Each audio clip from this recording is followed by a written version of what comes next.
I'm Caden Love. And I'm Seema Love, his wife. And we are Love and Lore, taking dark fantasy, light fantasy, and everything in between. Today, we want to talk about one of the biggest genres out there today, and that is dystopian. This was super big, I think, in the early 2010s, mostly because of the Hunger Games series and all the things that came from that, probably Divergent. But recently, we've had Sunrise on the Reaping released, and this has really set everybody back into their Hunger Games craze again. So we want to recommend some dystopian books that do not include Hunger Games, Divergent, Maze Runner, even though these are some of the ones that many people are familiar with. And a lot of these are very YA, which are good and fun.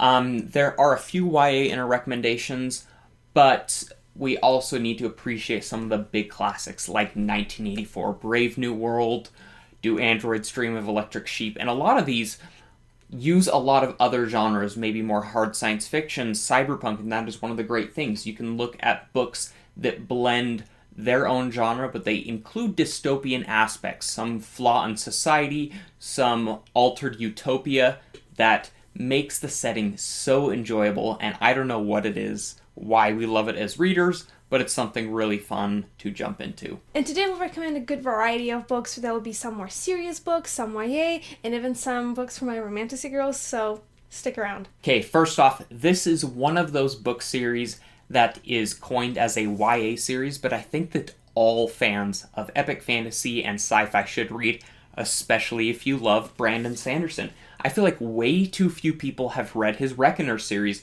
starting with Steelheart. This book series is so much fun. And yes, while it does have little touches of YA-ness, kind of like Skyward, it is thoroughly enjoyable. If you like The Boys, you will particularly like this. This is a world that takes a spin on what if all superheroes were evil. So this is a world where it is run by big, evil, superpowered people, and the citizens of the world just kind of have to go along with it. We follow a group of people who call themselves the Reckoners, and they are researching weaknesses for these big supers to take them down. And it sounds like a really simple and basic premise, but when the twists start coming, you've got full-on Sanderlanches in here, and by book 3, it feels like an epic science fiction series. Oh, so much fun, and I cannot recommend it enough. And because they are YA, they're pretty quick, easy to read, and you'll fly right through them and really enjoy them if you're a Sanderson fan. And while we're still talking about YA books, I'm going to recommend, and people who have watched our videos in the past will know that almost in every single video, I'm recommending Lunar Chronicles. But that is because it is so good. I read this series for the first time as an adult, and I was blown away by how it hit every single spot. It perfectly hit the dystopian future, it perfectly hit the fantasy, the romance, like absolutely everything was just the way I wanted, and I will never stop recommending it. And the first book is Cinder, which is based on a kind of an interesting retelling of Cinderella, and in this book our Cinderella is a cyborg in the futuristic China. And I'm not going to tell you too much about what happens next, but there are 3 more books in the series, which are all great. My personal favorite is Cress, book number 3, which is a retelling of the Rapunzel story, again in that same dystopian world. So make sure to stick around for the book 3 if you're reading this series, and give it a try. Yeah, and I haven't read these, but Seema talks about them all the time. And the ones that we have on our shelves, the covers are pretty lame, not super enjoyable, but there are some really amazing ones out there that grab my attention because they look more cyberpunky, and there's some really awesome fan art out there that I've seen. And this just comes to show that even as an adult, there are really great YA series, and I think that the line sometimes is a little blurred between juvenile and YA, and Reckoners was one where it felt wonderful for all ages, and I think that is just one of the great things about YA in certain points, is that it can reach a really wide audience. Like The Cruel Prince and the following books there, I had so much fun with those, but we do really enjoy our complex adult series, and adult doesn't always have to mean explicit content. It can just mean more complex things directed at an older audience. So I want to talk about the author Richard Bachman, who you might know as Stephen King. So Stephen King wrote The Running Man under a pen name Richard Bachman, and he did a couple other books like this. This one I do know that there is an adaptation with Arnold Schwarzenegger. I've never seen it because I've heard it's just nothing like it.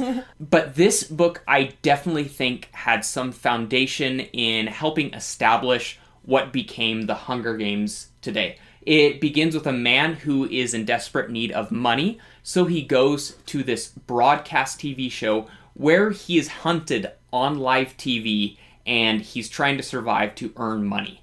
It's really crazy, and it kind of follows that idea like the Hunger Games, where the whole world is watching to see if this person will win, where they're coming from really horrible and poor circumstances. Great thrill ride, pretty quick and short, and this was honestly my first Stephen King book. I loved it, and if you're not a fan of horror, definitely check out some of Stephen King's other books, because he has amazing books that aren't horror at all. The only horror book that I've read of his is Salem's Lot. Not my favorite of his, but Dark Tower, amazing books. But if you want dystopian, definitely go with The Running Man. The next recommendation I'm going to have in this video is this fresh release by this guy, and I swear I'm not recommending it because it was written by my husband. I actually really enjoyed it, and besides from being about tooth-eating vampires in a cyberpunk future, it has some interesting commentary on a possible future of our world. It tackles topics like immigration, capitalism on steroids, and entertainment industry going corrupt. I will let Caden say a couple more words about this book because he knows it even better than I do. Yeah, so one of the cool things about cyberpunk, which is what the main genre of this is, even though it is very much a dystopian future, is that you can push the problems in societies to an extreme. One of my favorites was Do Androids Dream of Electric Sheep, the movie that inspired Blade Runner, or Neuromancer. So in the world of Toothsucker, the government is literally the top companies of the world, and at this time it focuses on the president company being a pharmaceutical company. There are so many problems with the pharmaceutical industry, and I put that in there. Entertainment as propaganda. There's just lots of stuff there where you can go into this book enjoying it for just the fun that it is, or you can go to those deeper themes, and no matter where you stand politically, I think you will enjoy this book. It's not like I'm trying to preach anything. Really personal book. I loved writing it so much, and just noting all of the crazy things going on in the world.